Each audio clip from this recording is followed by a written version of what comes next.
We'll guide you through how to make a circle timer in Premiere Pro. If you find this helpful, don't forget to like and subscribe. To begin this tutorial, open Adobe Premiere Pro on your computer. Right-click inside the project panel, select New Item, then choose Color Matte.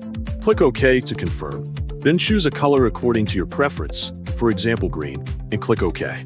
Click OK again to confirm. Then drag the color matte onto the timeline. Next, right-click inside the project panel again. Select New Item, then choose Transparent Video and click OK to confirm. Drag the transparent video onto the timeline above the color matte. Go to the Effects panel and in the search bar, type Timecode. Drag the Metadata and Timecode Burn-In effect onto the transparent video layer. Then go to the Effect Controls panel and scroll down until you find the Metadata and Timecode Burn-In section. Adjust the opacity, for example set it to 0. Go to the Effects panel again, search for Crop, and drag the crop effect onto the transparent video layer.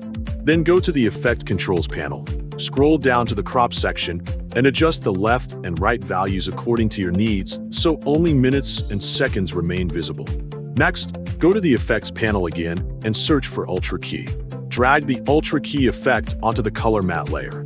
In the Effect Controls panel, find the Ultra Key section, then use the color picker to select the green color in the program monitor to remove it.